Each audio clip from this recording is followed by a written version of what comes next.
Good evening, everyone. Please stand, let's pray.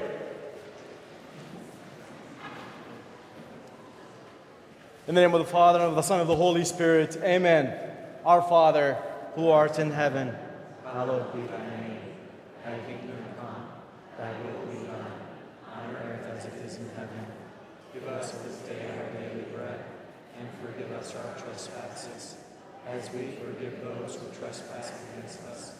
And lead us not into temptation, but deliver us from evil. For the kingdom, the power, and the glory are yours, now and forever. Amen. Glory be to the Father, and to the Son, and to the Holy Spirit, as it was in the beginning, is now, and ever shall be, world without end. Amen. Saint Thomas, pray for us. Saint George, pray for us. Please be seated.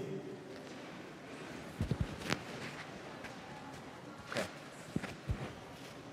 So everyone in the lobby, please. I don't think they can hear me. Yes, a little bit closer. Yep. Brothers and sisters in the lobby, if you can come in, please. Okay.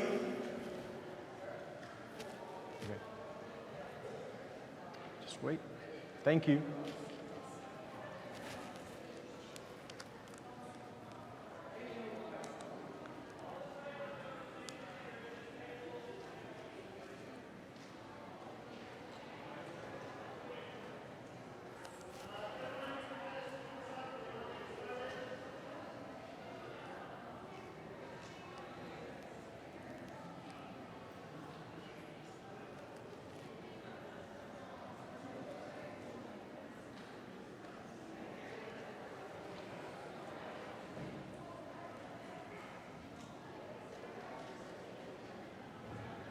We can't talk all together at the same time, so I'm waiting for them just to be quiet a little bit. We like to talk, don't we? We do.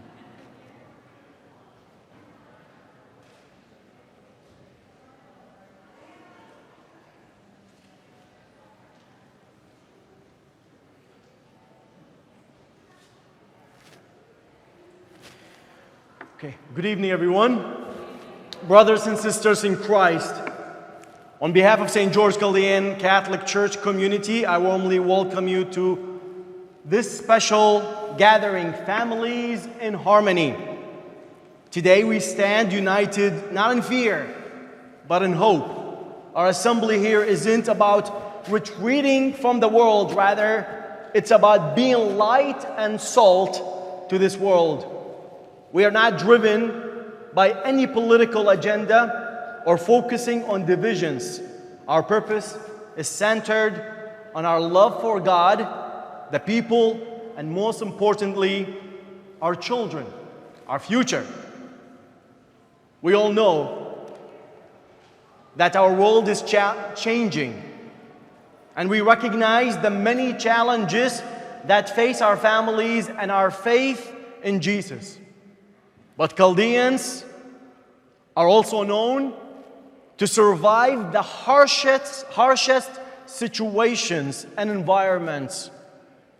We come from a land where our faith in Jesus was ridiculed and we were persecuted.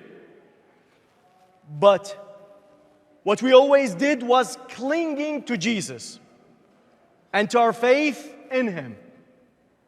As He said in the Gospel of John, I am the vine, you are the branches. If you remain in me and I in you, you will bear much fruit. Apart from me, you can do nothing. Are we remaining in Jesus? Not only symbolically and through our talks, but in reality and how we deal with real life matters in this world. How are our actions reflecting Jesus in a world where Jesus is not very much liked and wanted? Is Jesus showing in our words, actions, and thoughts? Families in Harmony is more than just a name. It is a call to action.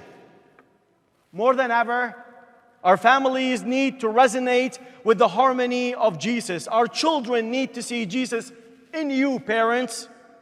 Our children need to experience the love of God in their homes before anywhere else.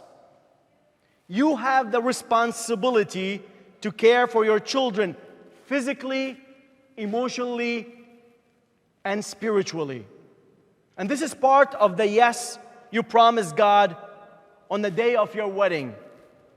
It is time to put aside everything that divides us as a community, all the disagreements and misunderstandings, and focus on what truly makes us strong: our faith in God, our God-given freedom, and the future of our children. Now, a future built on fear is not a future. A future built on confusion of identity is not a future. A future built on worries is not a future. A future without Jesus is not a future. It's an imprisonment. Jesus came to set us free from fear, confusion, worries, and Jesus gave us life. Think of the goals we can achieve when we come together, united by a common goal, guided by our shared faith. Imagine what we can accomplish when we work together in love, understanding, and respect for one another. This is what harmony is. Thinking of our community as one body, we need to be united to help our children. Our gathering today is a commitment to this idea of harmony, a dedication to nurturing a community built on trust, compassion, shared values, and in faith in Jesus. In these challenging times, let's embrace the harmony of Jesus and strive to be models of love and unity. Let's be families in harmony, supporting one another, encouraging each other, and growing together in faith, leading our children to Jesus. Now, my brothers and sisters, part of the harmony is a community we belong to, what we call church. So now please join me in welcoming Bishop Francis, the bishop and spiritual father of our diocese, to give us a talk about how the church seeks to support families in the mission. Thank you, and God bless you. Welcome, everyone.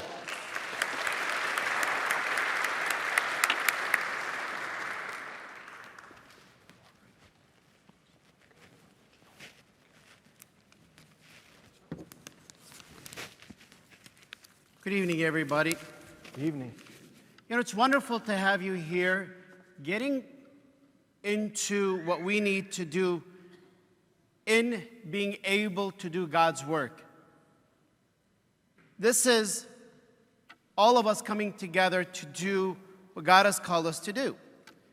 The church's role is to help you. We want to be here for you. What's our role in raising your children? Well, first and foremost, you are the soul of the diocese. At the heart of every family are the children. And coming together, the church has always taken a strong role in helping you raise your children. We don't replace you. Nobody can replace you. But today, there's a greater challenge that we need to get into specifics. Number one, the government is against you. The government wants to hurt you. President Biden, and I'm not here to talk for somebody or against somebody so that you can vote for or vote against. I'm just going to state truth. And sometimes we get accused when we state truth that we're telling you to vote for one particular party. We have to state the truth as it is. President Biden signed an executive order. If your children as minors want to change their gender, the executive order said that the insurance companies must pay 100% for it and not tell you. That's what we're facing. Thank God he was challenged, and the Supreme Court has overturned this. But that's an example. There are other examples as well. It's not just this one. Our local government, our state government, our federal government. Society, that's the second point, has changed. Today, they have put the whole issue of the LGBTQ, and especially we want to concentrate today a little bit more on the T, the transitions, that it was a race war just like the blacks in the 60s getting their rights, or the women getting their rights in voting. And it's not just about rights to be gay, it's to mandate that you must accept or else. 2 laws have been passed in the state of Michigan just within the last couple of months. Law number 1, anybody who speaks against the homosexual agenda, that includes the transition, that includes all of this, is prosecutable. They debated whether a church or a synagogue or a mosque, if there is a religious exemption. They debated it and took out the religious exemption. So therefore, if this Sunday any priest at any church talks about the LGBTQ agenda as a sinful, as something that goes against our faith, we are now liable to be prosecuted. Law number 2, pronouns. My pronouns are whatever, he, she, it, whatever. It is now prosecutable if you don't follow my pronouns. Society has been able to pass these laws, and now society, working with the government, is now working against us. Last, and this is the important one, this is what gathers us today, schools. Schools back home, back 20 years ago, they used to help parents raise their children. I remember if I ever came back home crying, and actually it happened one time, my dad said, "Why are you crying?" "Oh, the teacher punished me for something." "Why did the teacher punish you? You must have done something wrong." My dad punished me on top of what the teacher did. That's not the case anymore. Teachers, schools have now become a danger to our children.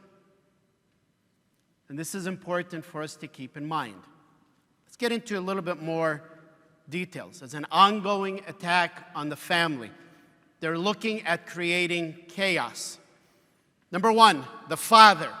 For the last about 15 or 20 years has been a direct attack against fathers. You're no longer a man. You're an idiot. That's what they want you to be. You're weak. You're selfish. That means you're absent. That means you're not home protecting your family.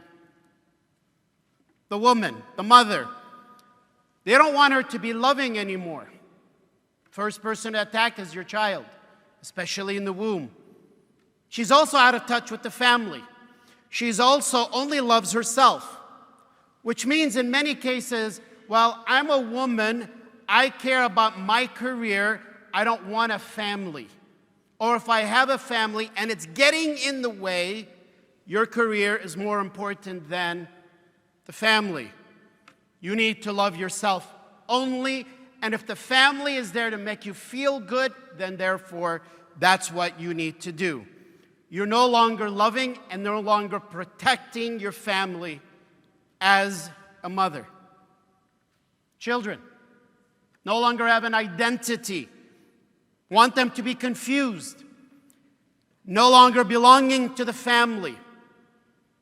In their confusion, they want to bring them up. And how many times are we hearing now teachers who are saying, my dear students, if you are gay, I want to support you. If your family does not support you, I will become your family. These are gangs. This is what the mafia does. This is where they want confusion with identity so that in that confusion, come, let me suck you in, let me make you your family. The government wants to become the parents, the schools want to become the parents while the parents are absent. They want to give them a different family to influence and control them. And one of the biggest things that they're doing is they're hypersexualizing our children. And in the books or in the teachings, therefore, they become prime prey for them to attack them sexually. They are now, they have introduced laws that go against pedophilia. You don't want to call it pedophilia. Pedophilia is sexual encounter, whether it's accepted or not, even if it was mutual against a minor. Now they're calling it minor attraction. So if a 50-year-old is attracted to a 14-year-old, it's called a minor attraction. Before that, it was called pedophilia. And this is what they're trying to do. We're here to protect you, to work with you, to strengthen you. We want to protect children's innocence, and we also are here to prevent a mental health crisis. A mental health crisis that's happening right now amongst our children, especially our teenagers. How did we get here? God is dead. The death of God in society, in the schools, in the government, that so-called separation. It's no longer called separation between church and state. It is the abolishment of the church so that the state becomes small g, God. God is now an extremist. Faith is now extremism. Not too long ago, somebody wrote an article to say those who carry rosaries are extremists, and they should be looked at as extremists. Ladies and gentlemen, I am an extremist. And I'm proud because not only do I carry my rosary, I pray it every day. And let it be known that we now are fighting back by praying, especially the rosary. And if that means we are dangerous, let it be. Here's the solution. Let's start with the general, then we'll get into the specifics. Faith, the strength that comes with it. Love, the sacrifice that comes with it. Hope, the clarity that comes with it. The solution is Jesus. Now, specifically, parents, here's a mistake that led to a lot of this. It's going to sound bad in the beginning, but let me explain. I just want to be happy. No. I just want to love. And it's love through sacrifice that brings happiness. That's where society fell. I just want to be happy, which means in the society understanding, and if that means I have relationships with 15 people at the same time, then let it be. I just want to be happy. And this is now the temptation to explain things and explain them away. Second thing they want to do is they want to scare you. Parents, they want to control you by fear. And here's what they want to do. They want you to be so scared for your children. In order for you to be a good parent, you need to help your child transition. That's a scary tactic because they'll say, if you don't help your children transition, then they're going to be left frustrated and they're going to commit suicide. Do you want your boy to be dead, or do you want your boy to be a girl and at least alive? Or vice versa? scare tactics. Interestingly enough, before 2 years ago or 3 years ago when all this blew up, we did not hear about a massive amounts of suicides because the parents didn't let the children become or change transition into a different gender or just be genderless or be animals like cats. This is all new. But they want to scare you. You need to hold on to your Christian values, not your instincts. I'll explain. My instinct is to protect my child and to do whatever is good for my child. Yeah, but society now has screwed up those instincts for many of us. Not all of us. Church values, Christian values. There's no lying, there's no transition. God knew what He did when He created me.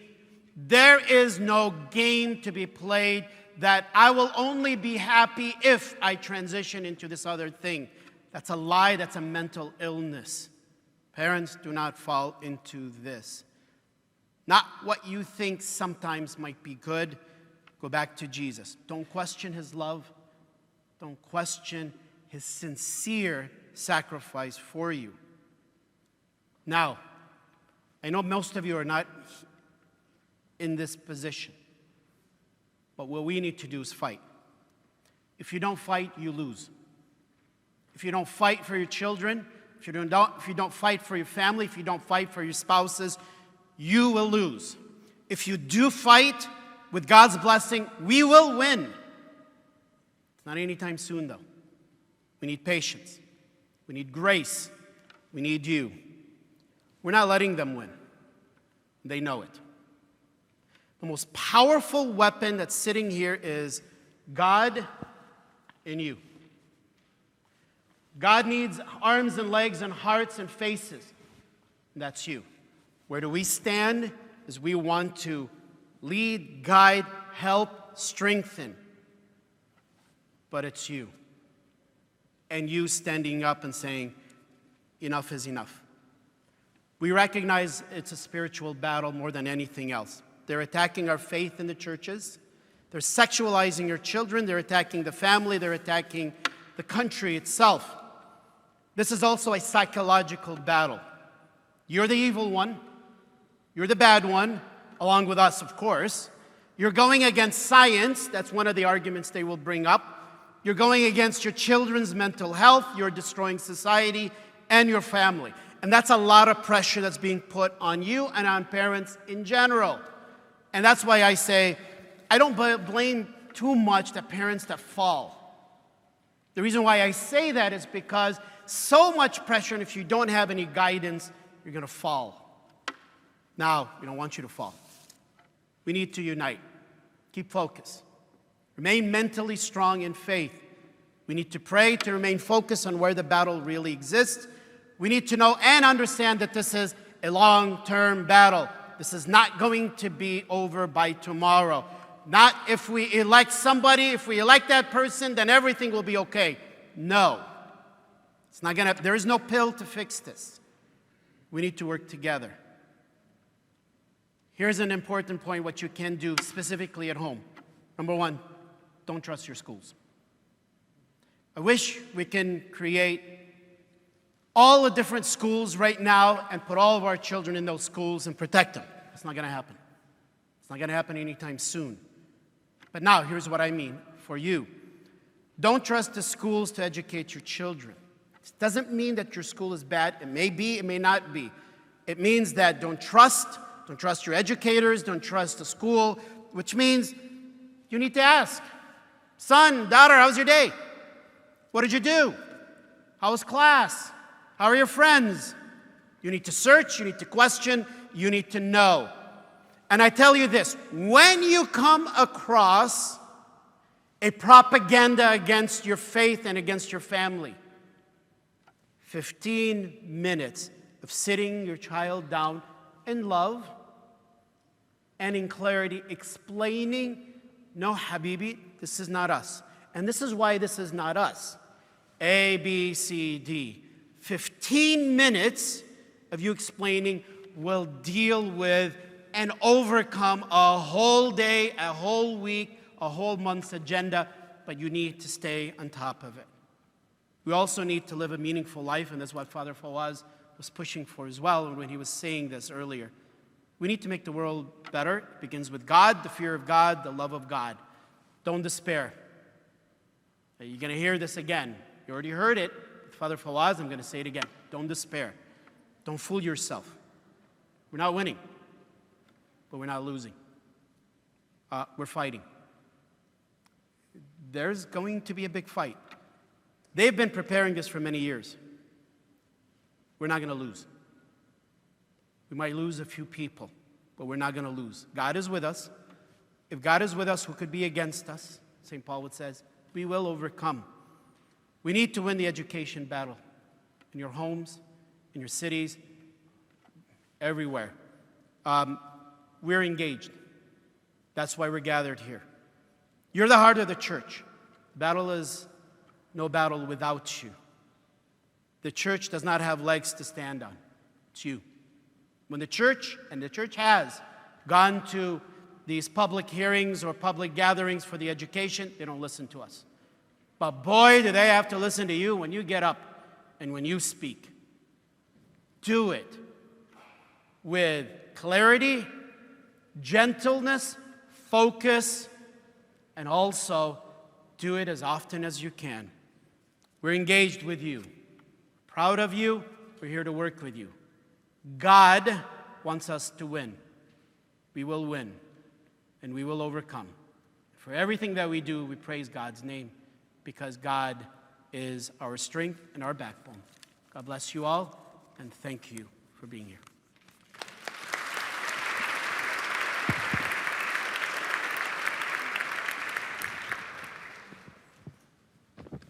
Thank you, Sayyidina. So look around you, if you guys can. Just look around and just see how everyone is in it together. You are not alone. Oftentimes it feels like we're the minority, but we are strength in numbers right here in this family. Up next is Monica Yatuma. Monica is a proud mother of 3 children and an active member of St. Thomas Chaldean Catholic Church.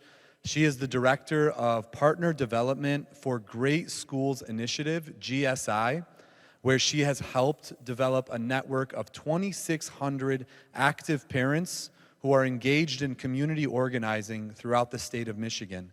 Again, we've got to organize. We've got to come together. And this is the beginning.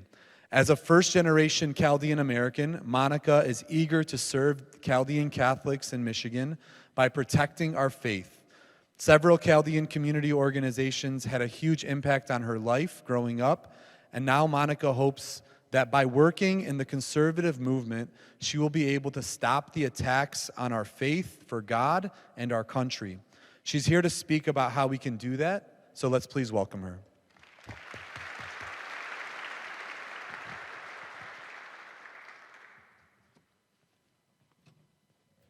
Thank you, Father John. Wow, it's a nice crowd. It's a beautiful crowd. I get excited when I see this many parents that want to get involved, that are eager to learn, and that are hungry to protect their children. I've been doing this for about 3 years now, and when I started out, probably had 10 parents to fill a room like this. So this is a beautiful thing to see, and thank you to all of you for being here. So I'm going to talk a little bit about my story, why I'm standing up here, and why I'm here lecturing you guys. I'm going to talk to you about... You can't hear me? Okay, I'm trying my best. I'm naturally quiet, so should I yell a little bit like this? Is that better? Is that better? Okay, all right, I'm going to yell a little bit. Okay. All right, so I'll talk a little bit about my story. I'll talk about GSI, how we got here, how I started GSI, which is a nonprofit. I'll talk about everything we're doing with the legislature in Michigan now, because we had to evolve from the nonprofit to get involved with a bunch of different legislators to try to pass everything that we're doing, because without that piece of everything, we can't really push forth what we're trying to do. Father John, do you want to go ahead and click? Yep, thank you. Okay, one more, Father John. Okay, so that's my family. That's my husband, Randy, my kids, Sloan, Noah, and Sage. So this fight is for public education. I know some of you have kids in private school. That's okay. My kids go to a Catholic school. They are not even in public education. They don't need to be for you to join this fight. So my story started in 2020. It started with COVID. It started when they enforced the mask mandates on our kids. And so I'm, on a normal day, a strong personality. And so when somebody was telling me how to live and what to do and what I could do and what I couldn't do, and then tell me that I had to put a mask on my kids that I knew they were uncomfortable with, I wasn't comfortable with that. So naturally, I asked a lot of questions. I asked, who did this come from, right? Somebody had to push this. So we ended up at the Oakland County Board of Commissioners. So when I found out they were having a budget meeting talking about all this stuff, I got a bunch of parents together. We ended up being about 1,500 parents, and we went to this meeting. And that's where I started to learn everything. I got to know the commissioners, and we all went and made public comment. So that's where everything started. I got to know my commissioner. Everybody here has a commissioner. You should all know who your legislators are. There's your commissioner, you have your state representative, you have your state senator. That's on a local level. So I got to know mine, and I realized, well, she's supposed to be conservative, but she's not doing anything for the kids, and she's not voting conservatively. And so I talked to her a few times, and finally by the last time I said, if you don't step up, if you don't be the voice that we need you to be, that we elected you to be, we're gonna find somebody to run against you. We're gonna find somebody that will be a voice for us and for our kids. So that voice ended up being me. I ended up running against her. So some of you here already know I ran for the Oakland County Commission. Now, I didn't win, which was okay, but when I didn't win, I had to kind of figure out why and where my place was, because I knew I wasn't done yet, so I had to lean on my faith very heavily. And so that's when the door opened for the Great Schools Initiative. Somebody approached me, and they said, I know you're tired, I know you're burnt out, I know you've already been doing a lot, I know you've been fighting a lot, but I think you'd be great for this. I said, let me think about it, let me talk to my husband, let me pray on it, because I was really tired. I had spent a lot of time away from my kids trying to do everything I was doing. So ultimately I prayed on it, and I decided to take the role as one of the directors for the Great Schools Initiative. And so we started off as a nonprofit, and that was in early November. So we found out through, we had a really good research team, and they found out, hey, there's this law in Michigan. You can go one more, Father John. And just click 4 times. Yeah, that's good. There's this law in Michigan, and so MCL stands for Michigan Compiled Laws. So you have your laws for the country, and then Michigan has its own constitution and its own set of laws. So we found a law that we could work in our favor. We knew in November that when the Democrats took the majority in everything, I knew in my heart that the next thing they were going to come for was the kids, because there was absolutely nothing stopping them at that point. And so when we landed on this law, that's why we figured, and that's why I decided ultimately to take this role, because I knew starting Great Schools Initiative was going to be what we needed for our kids. So MCL 380.1507, it's a Sex Education Advisory Board law. What it says is that no public school district, no public school meaning any school that takes government funding, can teach or talk about sex education in any classroom setting other than a sex ed classroom. So that talk, any talk about sex education, has to be confined to that classroom. They can't hang pride flags everywhere, and they can't hang stuff all over the school.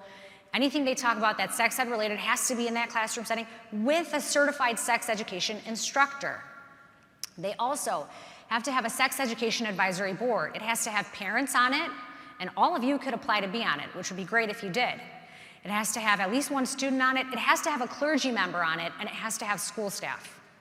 That's all part of the law as well. So if a school is not doing those things, they're already in violation of that law. So we knew automatically half the districts across the state were already in violation. We had to figure out how to pursue this legally. So I'll backtrack a little bit, and I apologize. When I was doing everything during the mask mandate, I filed the first lawsuit in Oakland County for the mask mandate. So I paid for a lot of that out of my own pocket. I raised a little bit of money. That was the first lawsuit.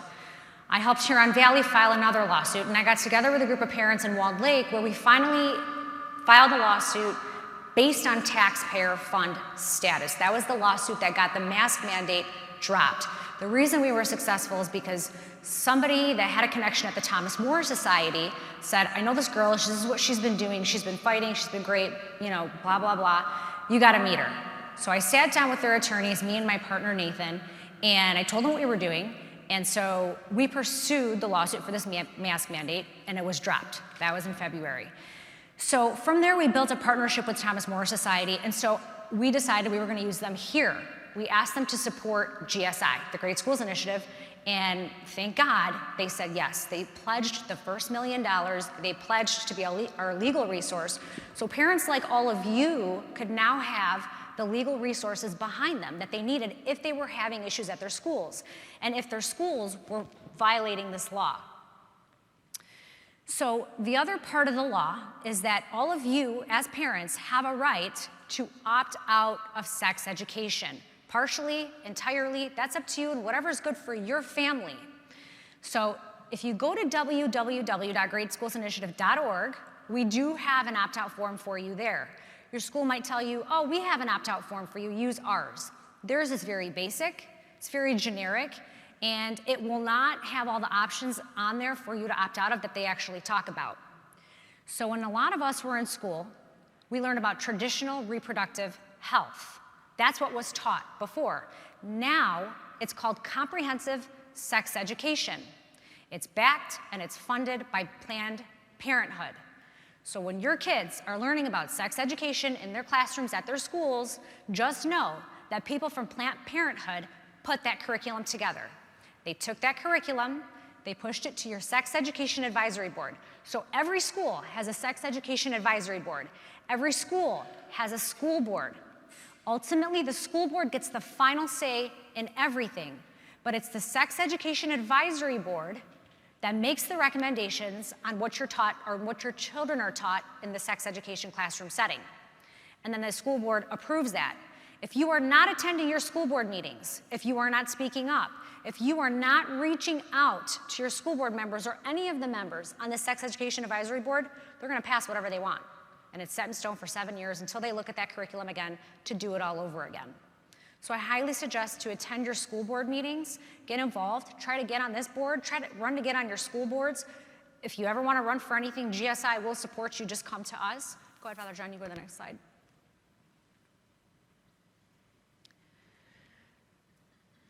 Okay, so this is the opt-out process. So I mentioned you go to our website, greatschoolsinitiative.org, so you can print out our opt-out form. So I mentioned there was traditional reproductive health. They don't teach that anymore. It's all comprehensive sex education now. Our opt-out form is encompassed in all of that. It has the option of different check boxes that you can check off. I want my kid to learn X, Y, Z, but not ABC. Not just yes sex ed or no sex ed, because that's not enough anymore. So you'll get that from our website. You'll print it out, you'll fill it out, you'll turn it in. Most schools are taking them, no problem. You want them to confirm that they've received this opt-out form and that it has been filed in your child's file. Every student in every school has a file. You want this to go in your child's file and you want them to confirm that they did that. You're not done yet. Then you're gonna watch and listen. You're gonna see, are they respecting my opt-out form? Are they adhering to the law, or are they violating it? Did I turn in my opt-out form and they're still teaching my child things that I asked them not to teach my child? Because if so, that's a violation and you have options. You can come to us, we send a follow-up letter. It's a template. You take the template, you customize it. You can turn it into your school. It basically is a template letter that says, I know my rights as a parent, these are the laws in Michigan, and you have to follow my opt-out form. And if you don't, I'm coming back with a demand letter, okay? And you can, because now you have GSI. You have our attorneys who will file that demand letter on your behalf, and if you choose, as the parent, to pursue legal action, we will support you every step of the way. We will cover it every step of the way financially as well. Father John? Oh. Okay. If you go to turn in your form, what happens if they don't take it? If they don't take it, like I said, we'll go back with a template letter. If they're still giving you a hard time, like I said, we can send a demand letter. At the end of the day, they have to take your form. It's the law. Here in Michigan, you have the right to opt out. Now, they might push back and say to you, well, you have to fill out our form. And just say, well, no, I don't. I know my rights, and I can fill out this form. If you wanted, you could even just write a letter and say, I don't want my kids to learn about, A, B, C, D, E, F, G, and signed by parent, and that's it. And they have to follow that.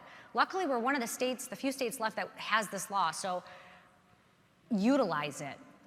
Go ahead, Father John. So violation process. Now, if you do run into a situation where they're not taking it, or they're taking it and then they're not following it, or they're violating in some way, let's just say they're violating the sex ed advisory board is not in compliance, they're not taking your form. They took your form, but they're still talking about stuff with your kids that they shouldn't have been. You know, they're teaching about sex ed in math class or English. If they're doing any of that, that's a violation. Okay, so you go back to the website, same place where you print out the form, and you fill out a violation submission form. We have a review team, we have a legal team, they'll go through it, and somebody will reach out to you.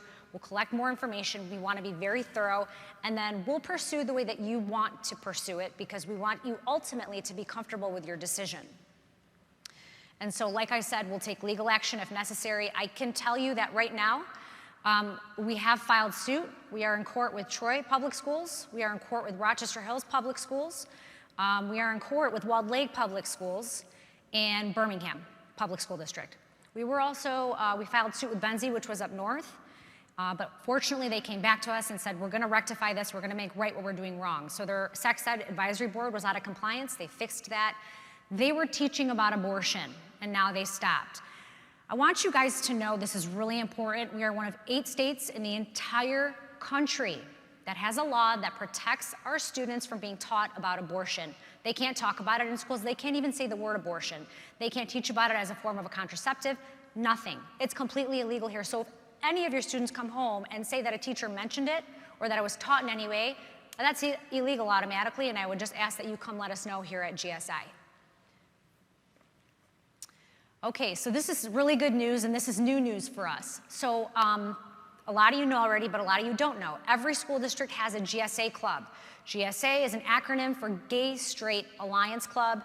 They're getting a little crafty. They're changing the name to let it fly under the radar a little more, but just ask about it. Every school has a club similar to what this club does in the way it operates.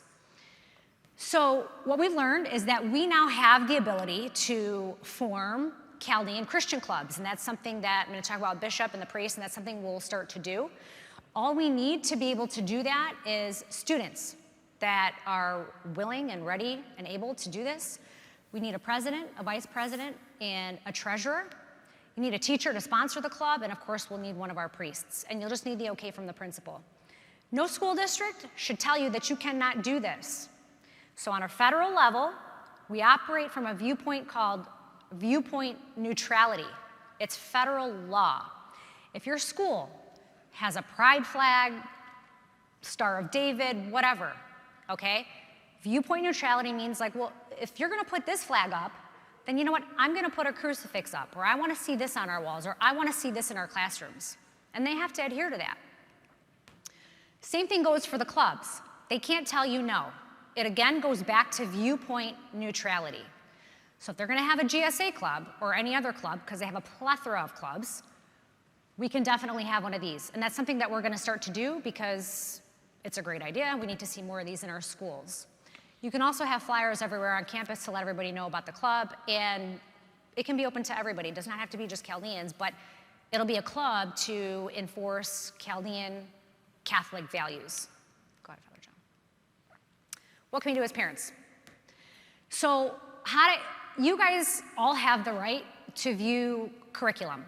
So there's a general education curriculum, there's the sex ed curriculum. So while you have the right to opt out, you have the right to see that curriculum as well. Ask for it.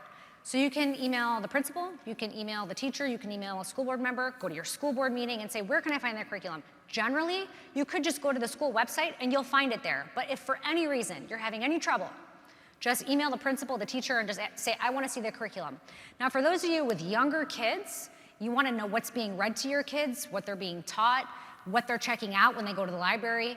My advice to you is to email the teacher and just say, what books are being read to my child this year? You should have a syllabus so you can see those books, but ask. It's okay to ask those questions.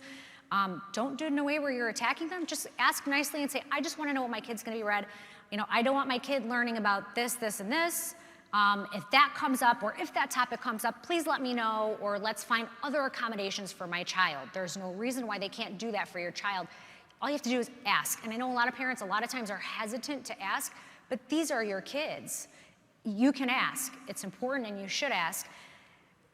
One thing to remember is that, and a lot of the reason why I do what I do is because I feel very strongly that we must protect the innocence of our children, because once it's taken, it's gone. It's gone and we're never gonna get it back, okay?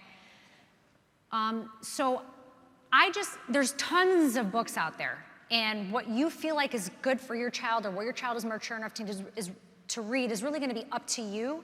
I picked the top 15 that are red flags to me, and I listed them here for you guys, just so you get an idea of some of the names, because some of them sound really innocent, but when you open them up, they're not so innocent. And so they might talk about topics that your kid's just not ready to read about.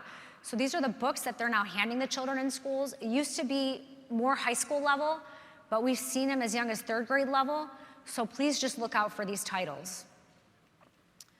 So that's just our website. You can scan the barcode, it takes you to our website. You'll find our opt-out form. And you can find anything that you need there. If you have any questions, obviously I'm here. Feel free to ask me any questions. And that's it. Should I take questions now, or are you guys me?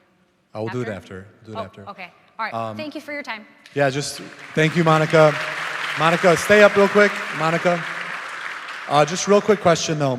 So what if you said if a school does not respect the opt-out form? Because what some schools are doing is that they're putting some topics not in sex education, but in what's called diversity, equity, and inclusion, DEI, and they're just kind of bundling it as like a mental health type of thing. So obviously then you're saying call GSI. Yes. If they're not gonna listen, we have a right, and so, okay, that's really helpful. Yeah, DEI and SEL is another acronym that they'll use, so look out for that one too. Okay, great, thanks. And mark your questions down, save them for later, and we will get question and answer after our final presenter. All right, next up is Ashley Abdo, who is a mother of 3, Scarlett, Michael, and Kennedy. She has a bachelor's degree in education from Oakland University. She is the director of our St. George Summer School and the leader of our moms group, Yamutha. So all moms would love to have you in Yamutha. A catechism teacher for over 10 years. And her children are in Rochester schools, and she is an involved parent. She's here to speak of her experience raising her children in this environment and give some practical advice. So let's please welcome her.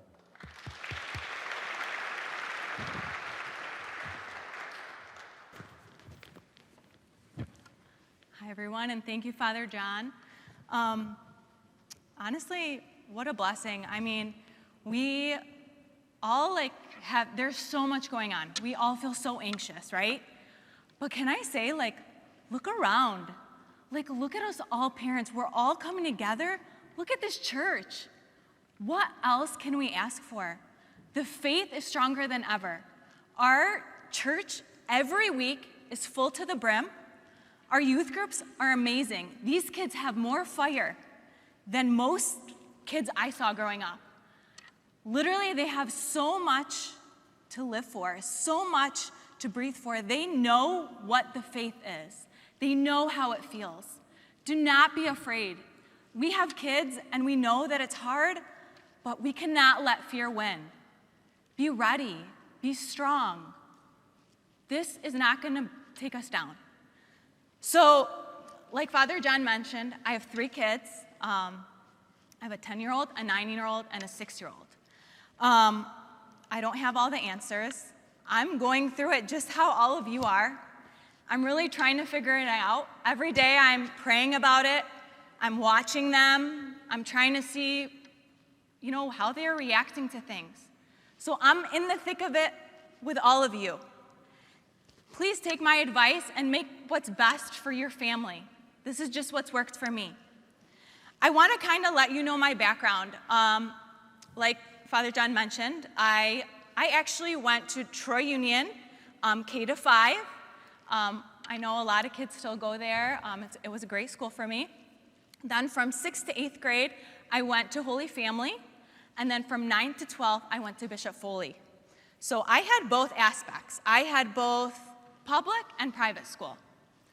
And I can tell you, none of them changed my faith. None of them impacted me. What impacted me most was this place, was this church.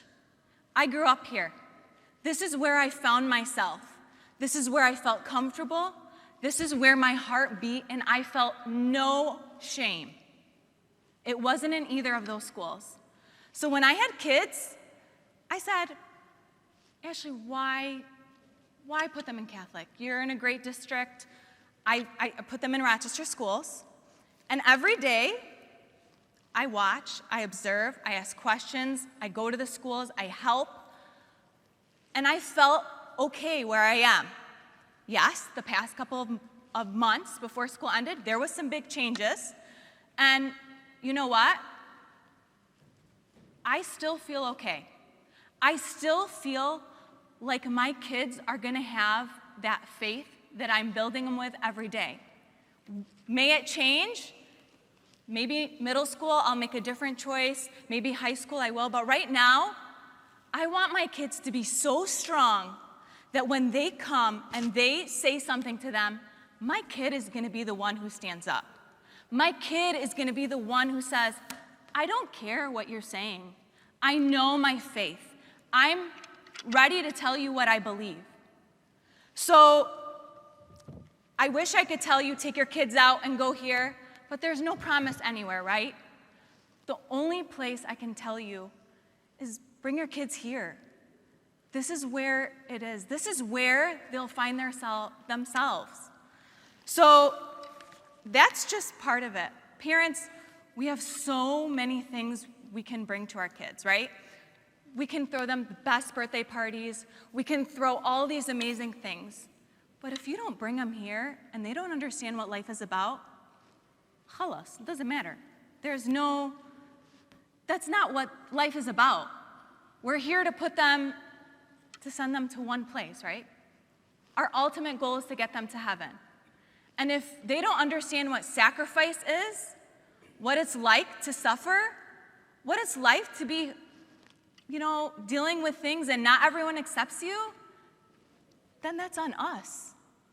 We cannot always hold their hand and say, oh, it's okay, come on, well, we're gonna put you somewhere else. You'll feel comfortable here.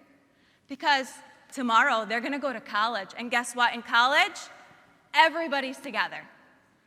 So you need to teach them to be strong. You need to teach them to say, this is who I am, it doesn't matter. But you need to also remind them that we need to be the face of Jesus, no matter what. So, me and my husband always try to stay on the same page.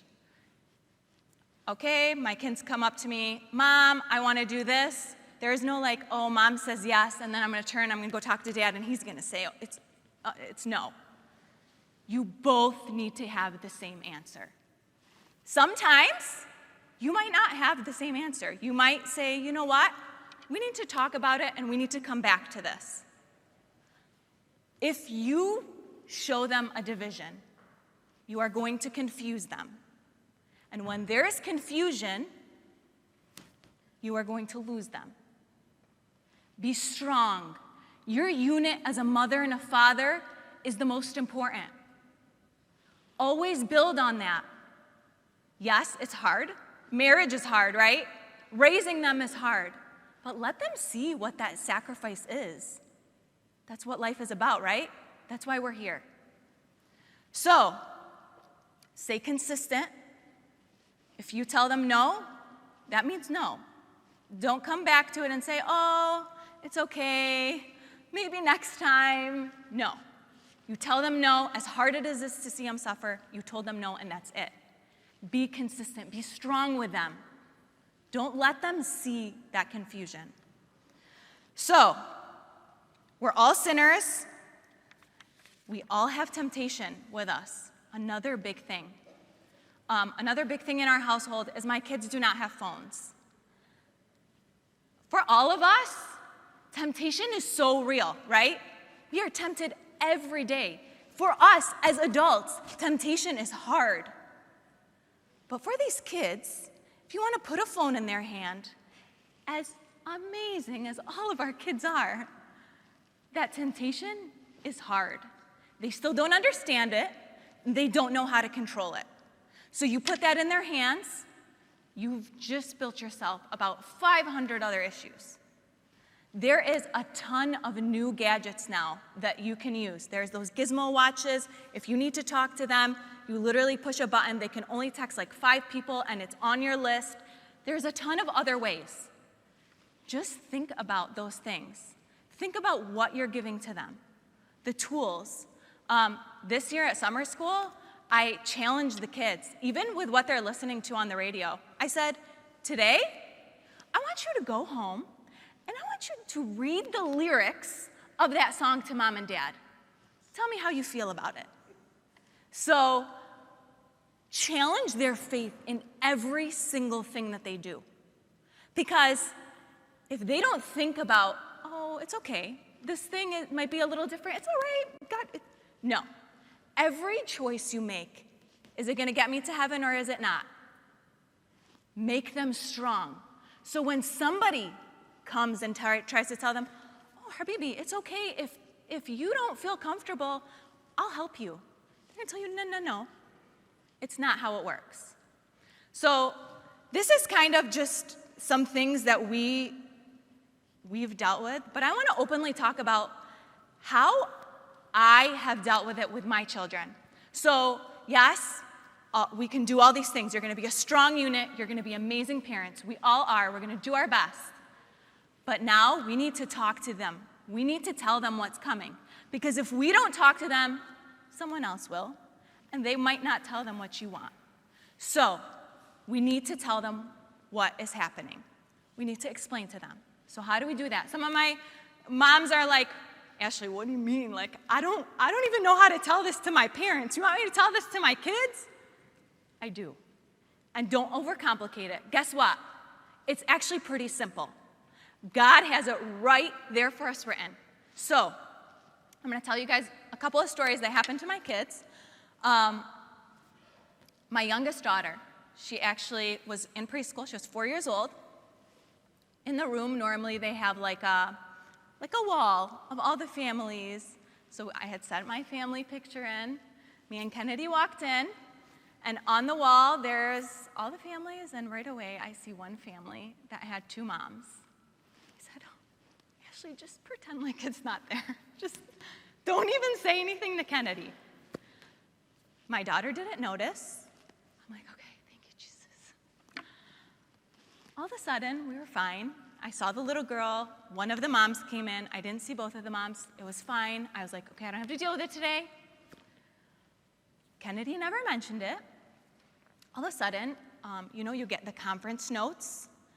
And I'm reading the conference notes, and there's a little section on, like they do like reading. There's a section on diversity and inclusion. So I'm reading the notes, and it says, Kennedy was looking at the wall, and she noticed that there was 2 moms for Scarlett's family. And I said, oh gosh, it just had to happen. I knew that God wanted me to do something about it. So I said, first of all, Ashley, this is your fault, because you should have talked to her that day that you saw the picture, and I didn't. So I sat there for a second just reading her conference notes, and I'm like, what am I gonna do? And I said, first, you are going to email the teacher, because guess what? I was a teacher one day, and there's some really good teachers out there, guys. There really, really is. And you have to understand that these teachers might get pushback from all of us, right? But on the other side, they're also getting pushback from some of those parents that are telling them, how are you gonna make my child feel comfortable? My child is going through transition. What are you doing for them?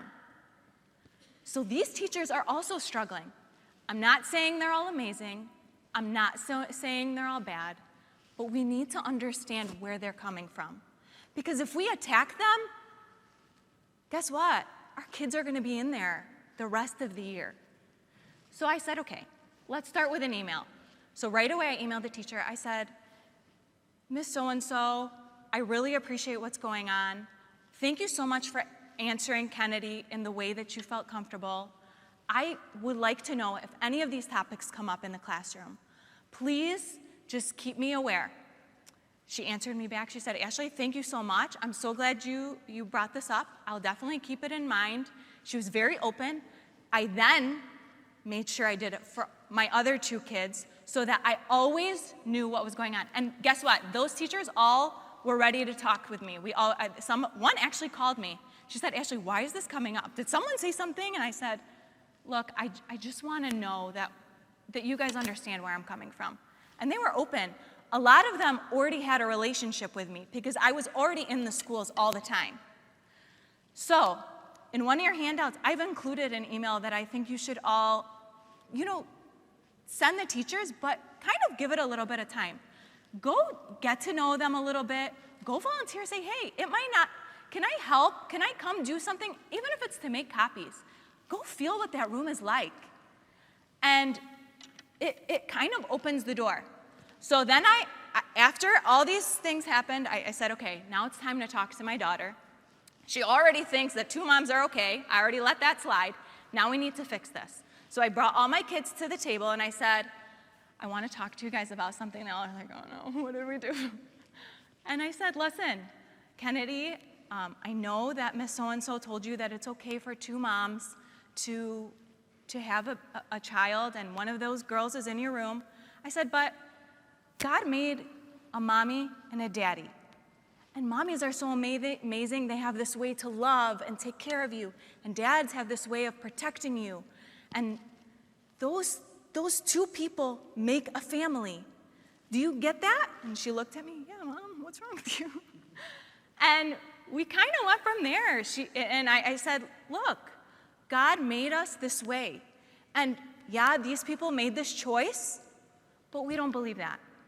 We believe that God made us this way, a man and a woman to be married and to make a family together. And I said, do you have any other questions? And she looked at me and said, no, leave me alone. And I want you guys to know it's so important to look at their reaction. Because sometimes they're gonna look at you like you scared them half to death. And if that's the case and they don't wanna keep talking about it, let them go. Let them breathe, because if we overwhelm them, they're not gonna ever wanna come back to it.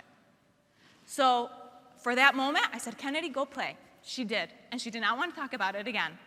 My other 2 older ones had some questions, and rightfully so. They're older, they understood. They actually were like, Mom, we know, we already heard about all this stuff. And I'm like, great. So you just need to understand them. Listen to them. Look at their face. If they're terrified, it might be something else. Talk to them. Do not scare them. There is nothing to be afraid of. Our faith will take care of it. If they're so strong in their faith, they're going to figure it out. So, instance 1, that was in the school. Then I had my 10-year-old, Scarlett. So my little Kennedy is so shy. She's quiet. And then we have Scarlett.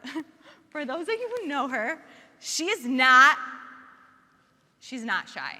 You could literally say one thing and you will read it all over her face. So we were in Detroit. We were all hanging out.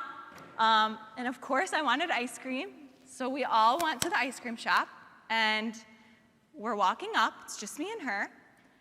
And we look up.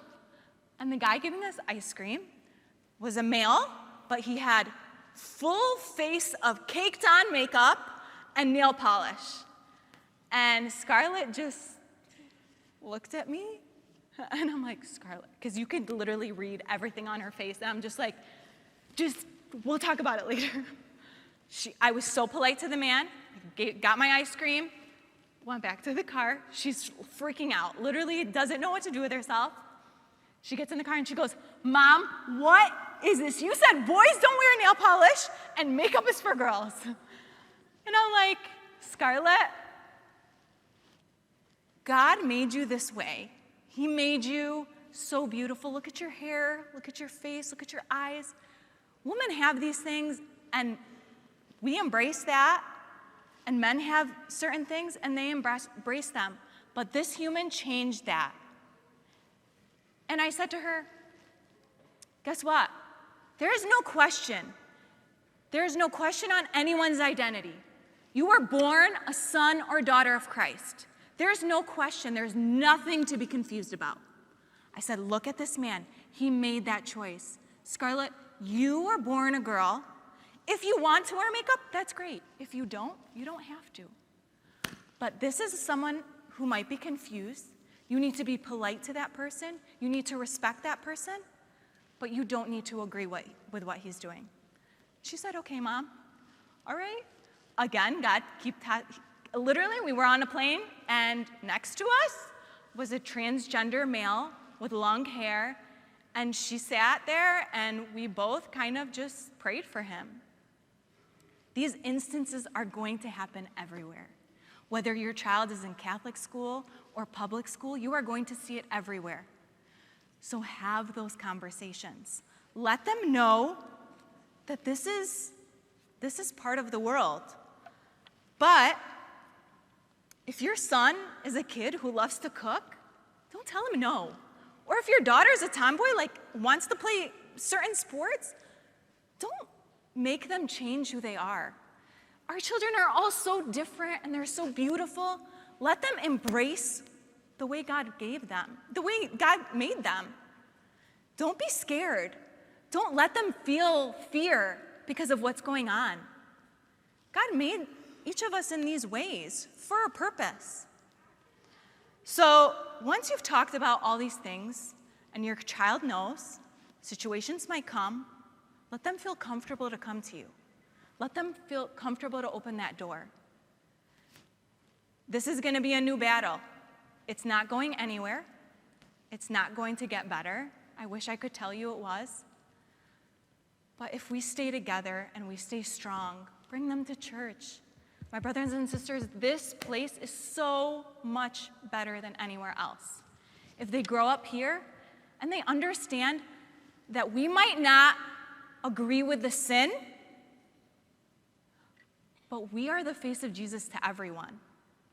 That person that might make the bad choice, don't let your kid bully them or attack them, because we might be the face of Jesus to them one day. Let them understand that. It would be so horrible for us to get a call from principals and say, your people are bullying, because we don't want that either. Let us shine our light on everyone. We're here to love. We're here to be an example. My brothers and sisters, let's get our kids to heaven. Let's take everyone with us. Amen. Amen.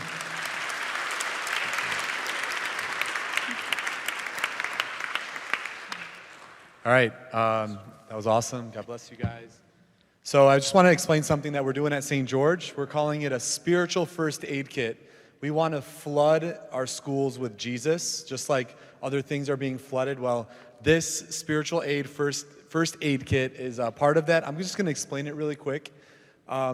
So obviously the backpack, Jesus within me. And what we have are a journal where they can write to Jesus and pray. We have pencils with Jesus, I trust in you, and different Bible verses on those pencils.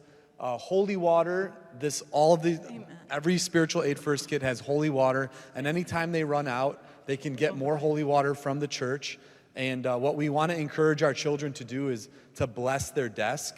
Whenever they enter their desk, let's just spray some holy water on it. I think it'd be really powerful, a great image. Also, a bookmark for their kids with prayers, like prayers before exam, prayers for anxiety, prayers if they feel lonely. A wooden cross that they can always hold on to, maybe before an exam, or just in their class, they're just holding a cross. Spiritual stickers that they can put all over their computers or whatever it may be. A rosary and a scapular and a WWJD bracelet, which I see a lot of our kids wearing. Also a St. George water bottle, and that is it. So I encourage you guys to get them. They're $25, basically cost price. Because Father Kevin got us amazing deals. So God bless Father Kevin. And so I also want to mention two people that are here. Janice Kizzy. Janice, can you stand up if she's still here? Janice Kizzy is a therapist who works in this field, and you're with Hope and Counseling, right? Not anymore. Say it again. Mind and Spirit Counseling. She's Catholic. She's faithful. She's a St. Joseph parishioner. So just want to welcome her. As well as Carol Beth. Is Carol Beth here? Carol Beth! All right, you guys, look at, she's one of my heroes, actually, after Jesus. No, I'm joking. She's amazing. She is one of the Rochester School Board members. She's on the Board of Education at Rochester Schools, and she is fighting. You want to talk about a fighter? She is one of them. So we want to support her, and we welcome her. We thank you for being here. And honestly, she'll be available maybe after this if you'd like to talk to her. She's on the ground, and we want to join her in the battle. Again, like we mentioned, we've got to be united, and we've got to get engaged.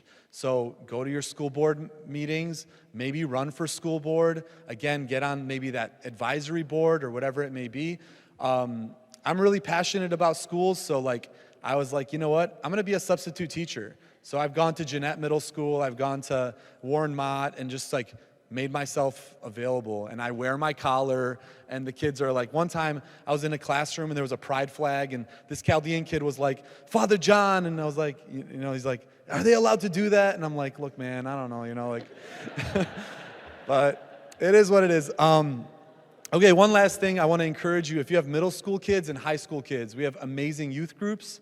So like everyone was saying, get your kids in the youth groups, catechism registration, all of our churches. So praise Jesus.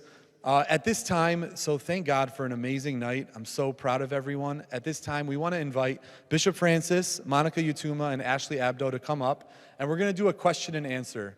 The way I'm thinking we do it is if we line up here, and you guys come on. Is that okay? You guys come on up, and then if you have a question to any of them in their realm, try to keep it about this issue, and they'll be really great to answer questions.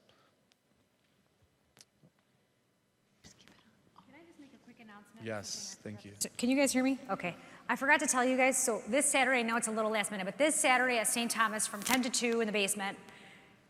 It's been switched. Oh, this Saturday's been switched? So just the 23rd? Okay, September 23rd at St. Thomas in the basement from 10 to 2.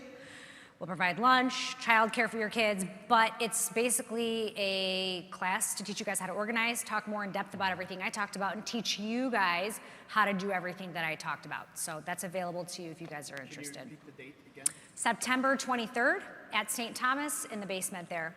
From what time to what time? From 10 a.m. to 2 p.m. Good? Also, real quick, we didn't live stream this, but we did record it.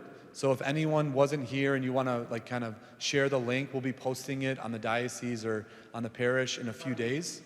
And if you missed something or you want to go back to it, then you'll have that available as well. Hi, thank you so much. Can't thank you guys enough because I've been doing a lot of research about this stuff, and I really appreciate the community being aware of it. So my kids were in public school, and they've been in Catholic school for 2 years. So more a question probably for Monica. So even though they're in private school, one thing I wanted to ask if you've looked into this. So sometimes Catholic school gets public, or private school can get public funding. So have you looked into that to know if, with sex education, if that could affect them? Because my concern is no matter they're in the Catholic school and they're following the conservative values, what if they're pulling somebody in that does sex education and they don't even know? Is that something that you've looked into? Yeah, so the AOD, the Archdiocese of Detroit, they don't really have a sex education program, and they don't really teach it, to be honest, in all the Catholic schools. Now, you can go school by school. They might have their own policy. They might touch on it a little bit, maybe when the kids get into middle school, but you just have to ask them if they're doing that.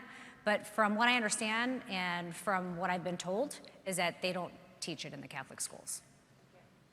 I want to add something else. Can you hear me? Make sure it's on. It's on. Louder. I'm muted, probably. They try to mute me all the time. One of the things to also keep in mind is that not all Catholic schools are under the umbrella of the Archdiocese of Detroit. Some of them are run originally by monks, by nuns, and then they have transitioned into other things. I've made a statement, and I'm going to make it again. If there is a Catholic school that is teaching things against our Catholic faith, I need to know. Because I want the parents to know if there is a school, because I've heard different rumors of different schools. As I said, not all Catholic schools are under the umbrella of the Archdiocese of Detroit.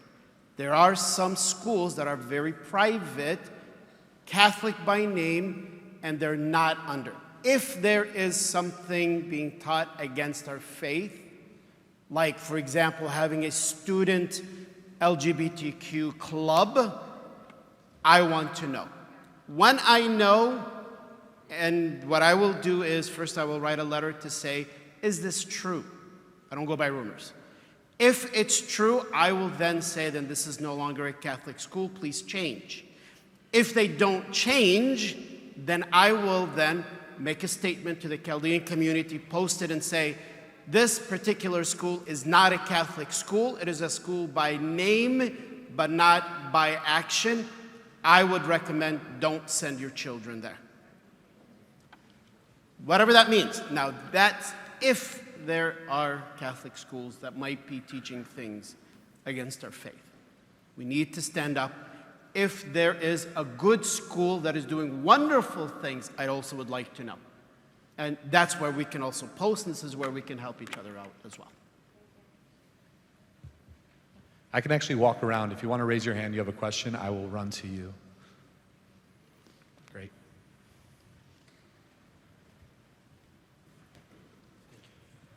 Thank you, Bishop. Thank you, Monica. Thank you, Ashley, for your talks. Mainly to Ashley, when you mentioned that you don't give your children phones, I know they're not, your oldest is 9?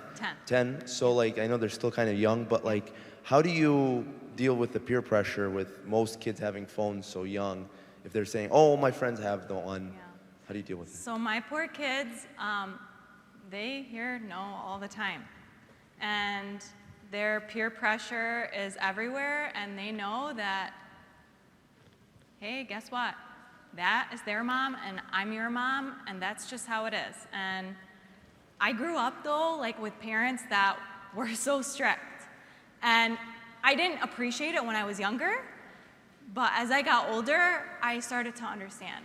And it's hard to stay strong and tell them no, but honestly, that's what's gonna make them, because like Bishop and Father said, happiness is like, yeah, it's great, but our real happiness is up there. So you always have to ask yourself that question. It's hard, but you just have to do it.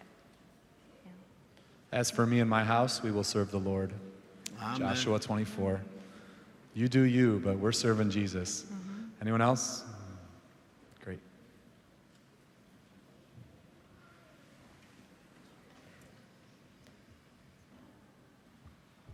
Okay, so I have a 3, a 2, and a 1-year-old, and my 3-year-old is starting preschool in September, and she's going to Catholic school.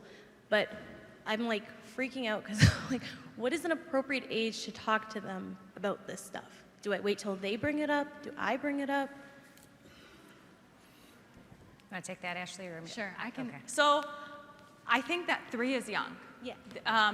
If you go into the classroom and you look at that wall and there's nobody there, don't bring it up. But if you, which you'll be in there, preschool, you should be going in there a little bit. If you don't see anything, don't bring it up. But if something comes up, it's your time to talk. But send that email out right away. Just let that teacher know, hey, or like Monica said, that email, what books are being read? I just want to know. Because don't think that it's because it's preschool, but it is Catholic, so that always helps. But these are some things that you should look out for. 3 is young, but we had to have the conversation at 4, as much as I didn't want to, but you just kind of have to read the situation, okay? I just want to, Father John, I just want to add, because I see some people leaving. So Grade Schools, you can also find it on Facebook and Instagram. And then I post a lot about different school board meetings and everything that's going on. So if you guys want to follow me, it's just Monica Yatuma Official. It's on Facebook and Instagram. And then just to add to what Ashley said, your kids are still young, but generally when they step foot into a K-5 elementary school, might not necessarily be taught in the classroom, what you're asking about, but they might see stuff on the walls or might hear it in passing. So just be on alert, try to volunteer, see what's going on in the school. That could probably help. I would add, I'm not a parent, But I would add something. I think there is always something that's age appropriate. And maybe some of the things that could be age appropriate is these are the different private parts that nobody's allowed to touch. You know, that's for a 3-year-old. For a 4-year-old, this is how you respect, this is how you begin to honor your body, and this is where you can start to add to different things. Obviously, a 3-year-old today, I hate to say this, is they could be, obviously you're controlling what they're seeing, but once they're out, me personally, I don't take any chances. Yeah. I want them to know how precious their bodies are from mommy and daddy. I don't want them to hear it from friend or anybody else. Yeah. I never got to talk at home.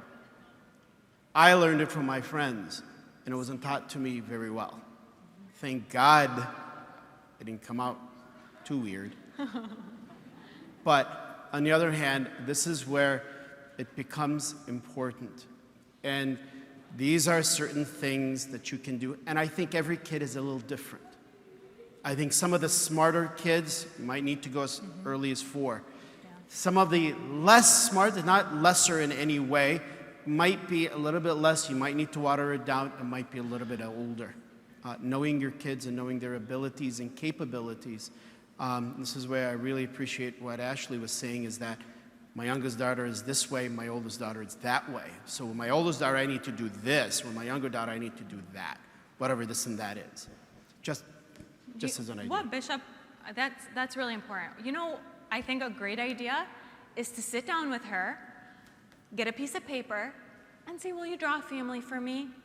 Have her draw a mommy, hopefully a mommy and daddy. If it's not, correct her, and explain, let's talk about what a mommy does. This is what a mommy looks like. These are the things that mommy is so giving, whatever it might be. And explain to her the role of a dad and the importance of that. That's basic. She's understanding a family. It brings up that conversation so that if that comes up in school, guess what? She's going to question it right away because you laid it out in a visual for her. So maybe something like that.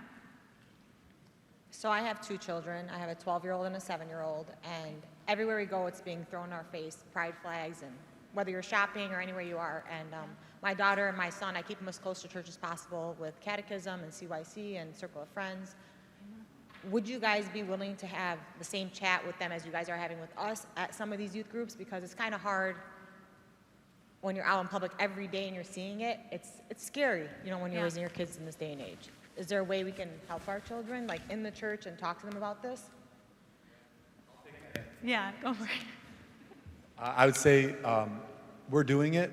We do have special nights that address these things. We try to address them like from a truth basis of like we're teaching the faith, but also like addressing why we're talking about it.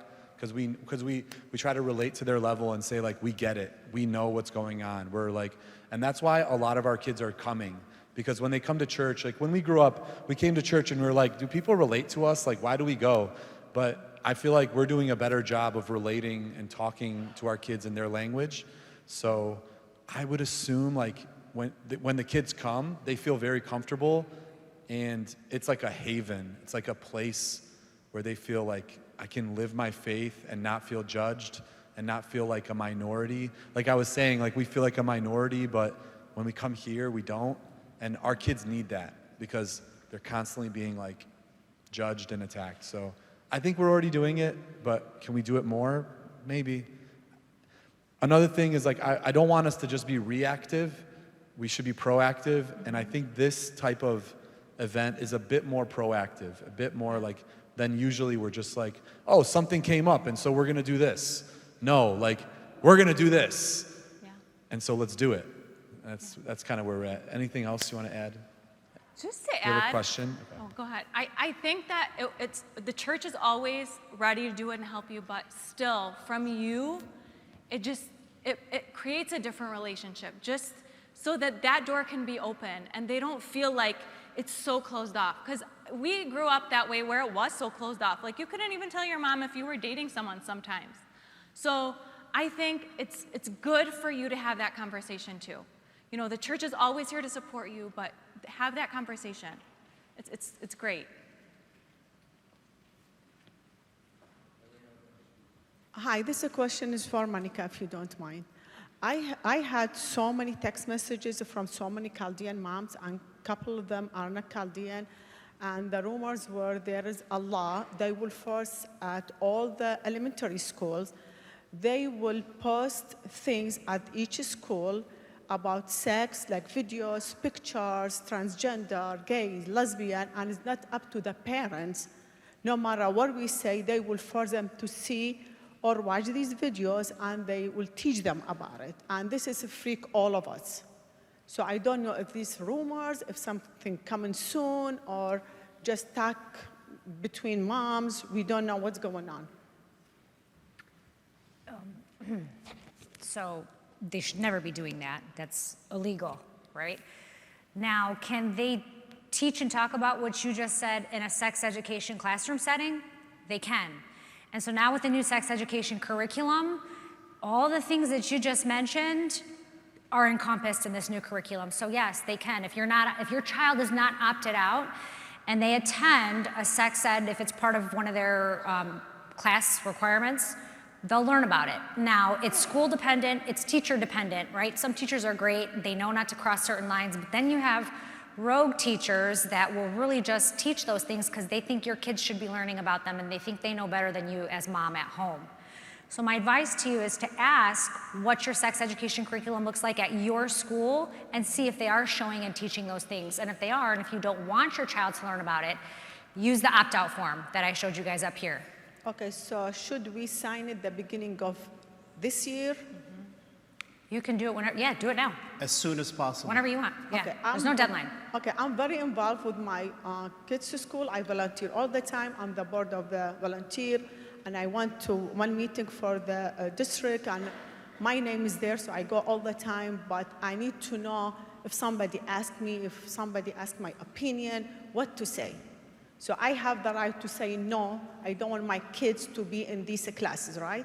Yeah, you Because absolutely have the right. the rumors were no, as a parent, you cannot say no. Whatever they teach them, you have to say yes if you like it or not.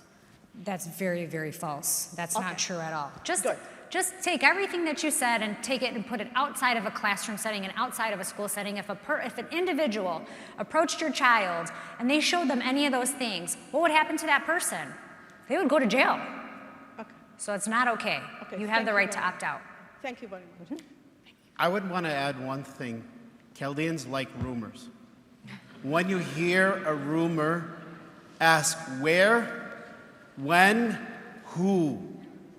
When you get an answer, well, Ana Shmeli, I heard that we don't go by rumors. If you hear my student's class at this particular school, the teacher's name is whatever, I spoke to and they said no, okay, that's no longer a rumor, then we can do something about it. We can do nothing about rumors. And therefore, أنا شمالي هذا خمري كل لك فايدة بهر لك كودي مندي دي كمرو خلاب. We have the law, and this is where Monica is very adamant about what we're doing is we're doing it with a law. But we can only do it if we have absolute proof. That becomes important.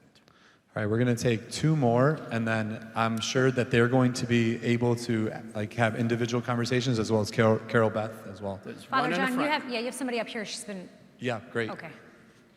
Whoever, yeah, that's great. Father John, you need to have your own show. This is great. You're doing wonderful. Yeah, great job, really. First of all, I just want to say thank you.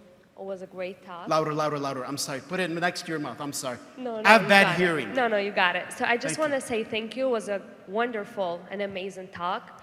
I have two different questions. So one question is, so we're facing the same issue even like in college and university. So all the information and the rules that you mentioned it does apply to like colleges or not? And the second question is that I have like a student with me in a class basically for the whole week that like I can see them every day and talk to them. They are part of our class. So my question is to you, how can we deal with those people because they are living with us basically for, you know, the whole week? I know like we have to respect them, and, you know, Jesus already mentioned, like you have to love everyone. But like, what is your advice to deal with those people? Which people? Sorry, I don't Like, So, you so know, the the first question is about college. Yeah, I get that. And the second question, if they have an LGBTQ, yeah. How do you handle that? how do you deal with them? If that's the way I understand, is that the question? Okay.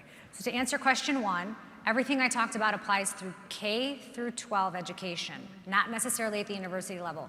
But if there is an issue and it's a legal issue, come to us. We take those on a case-by-case basis, because that was the whole point of partnering with the Thomas More Society, is so that, because you guys didn't have these legal resources before, and that's why they would take advantage, because they would look at us and say, oh, what are they going to do? They can't afford to sue us. But you can now. So if you have something, bring it to us, and we can look at that on a case-by-case basis. And the Constitution protects your freedom of religion, so they can't force you to go against your faith. Right. And from a college point of view, I've celebrated Mass at U of M, you've celebrated Mass at everywhere. So we could also have a presence at the university. It just means also they have the right to a presence at the university as well. And so on a university level, it's on a completely different level. But what we can do is we can bring in a presence and we can work. And my suggestion on how to deal with somebody who's sitting next to you in class who is whatever, love, respect, truth. Love, respect them, but don't ever play with truth. If you have truth but no love, it's not Jesus. If you have love without truth, it's not Jesus. If you have love and truth, but somehow you don't respect them, you don't give them, look, you just get away from me, I don't want to do it, I love you, you're good, God bless you, get away from me. That's also not realistic, and that's also not, now I'm not saying go, come here, it's okay, I'm not saying that as well, but know yourself, because one of the greatest ways to proclaim and to change someone's heart is love and respect. And I'm not going to look down at you for being what you are. That's between you, whatever, and your God, and whatever, and that's you. I don't accept it, but I accept you. There's a difference. And that difference is how Jesus looks at me. Jesus doesn't look at me as a person who should be. I should be a saint. I shouldn't be committing sins. I'm not a saint, working hard at it. I commit sins. I go to confession at least once a month because I have sins.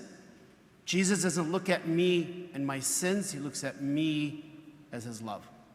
And he respects the fact that I want him. That's how I want to treat others as well.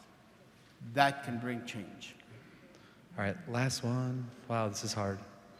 Okay, can I Do give it two to more. Michael? Is that okay? I feel bad.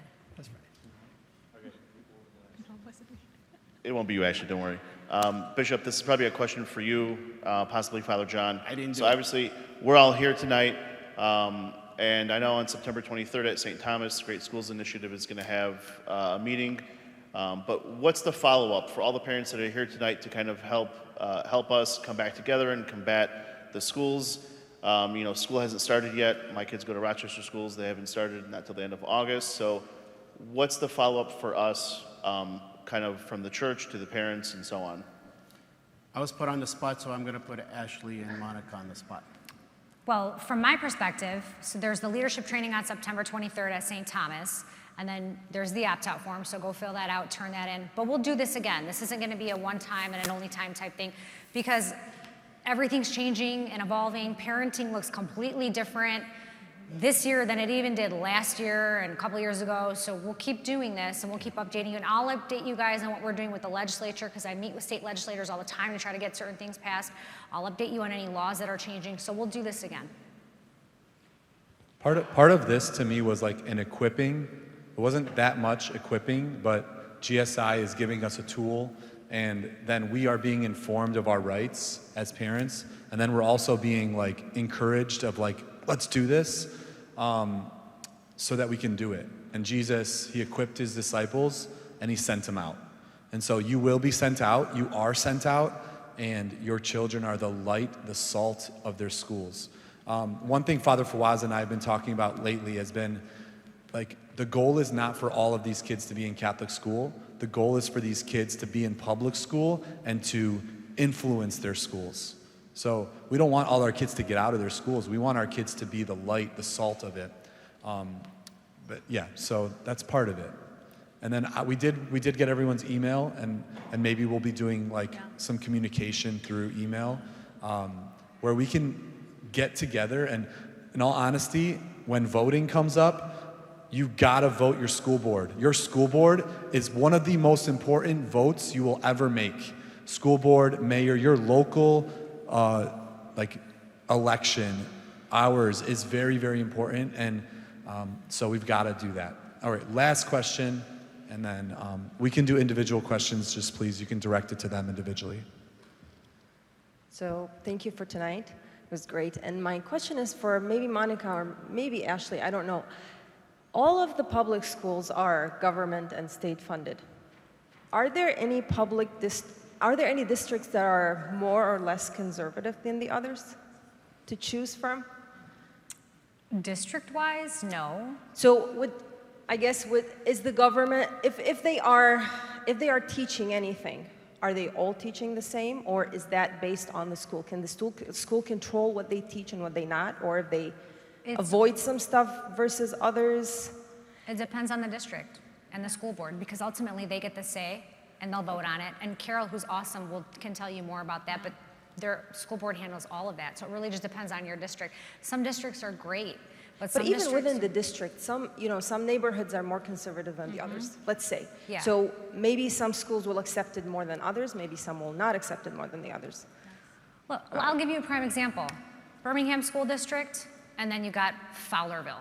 Birmingham's all over the LGBTQ, it's everywhere. But then you take Fowlerville, their school board instilled a policy that says no signs everywhere, no LGBT anything. The only thing we're gonna put up is a school flag or the United States flag, and that's it. But why? Because their school board was majority conservative. Okay. So it's really district dependent, and it's all about the school board. That's why I say go to your school board meetings. Put pressure on them. Right. Thank you. You're welcome. Make your child a soldier of Christ, no matter where, no matter what district, no matter what school. And honestly, I also urge you to sit down with your principal. Schedule a meeting, sit down with them. Sometimes it's even by the building. Sit down and say, hey, I just want to know what changes you're planning on making. And if he sits with you, and I did that, and we just kind of had an open conversation about, some of my concerns, and I felt good after. But if you feel like, okay, this is really not where I want to be, then you might need to change something. But I like Father John said, I think Carol Beth is... Carol Beth wants to say something, and we're for sure. very happy to have her. Thank you so much. I've been wanting to say something. The school board has a lot more power than most of us realized. I actually never paid attention to school board until about the 2020 timeframe. I trusted everything was going smoothly. But I've discovered that the school board, they set the policies that govern the district. They oversee the curriculum and the budget. They have a lot of power. Right now, in the Rochester School District, they're not complying with the opt-out form. They don't believe that they legally have to. And the law isn't going to matter until it's enforced. So that's why some of these lawsuits are important. That's why getting people on the board that are going to do what's right and follow the law is also very important. Next year, we have 4 board seats on the ballot for our 7-person board. Right now, I'm a minority voice on the board. Andrew Weaver and I are often the 2 who are opposing 5 on many issues. But I do want to give you some encouragement. When you shine the light, it really makes a difference. Transparency makes such a difference. And sometimes it looks like they're not paying attention or they're just ignoring everyone, but it really does apply pressure. And when parents speak up, or when we speak up at the board table, it has been slowing them down. They've taken stuff off the website. It removes some of the pressure from the teachers to have to comply with this agenda. So we can do a lot to slow them down just by speaking up. So if people are able to organize and get large groups to come to these board meetings and apply that pressure, that makes a difference. Or writing to the board does make a difference, even though you may not see it. And let's work hard to try to get some more voices on the board next year during that election, because then we really could make some big changes. It won't happen quickly, but then we could do it. So, thank you. And our leadership training on September 23rd at St. Thomas will teach you how to do all that. Amen. Thanks, Carol. All right, we're going to end with Bishop's blessing, and then I'll ask the speakers to maybe go in the lobby, and if you have individual questions for them, yeah, thank God. Give you thanks, Almighty God, for these and all your blessings. We ask you, O Lord, to shine your light upon all of our families and all those who are present, all those who wish to be present, all those who will also seek the truth and understanding and seek your will. May Almighty God bless you all, the Father and the Son, the Holy Spirit, now and forever. Amen. Thank you. A wonderful night, and God bless you all.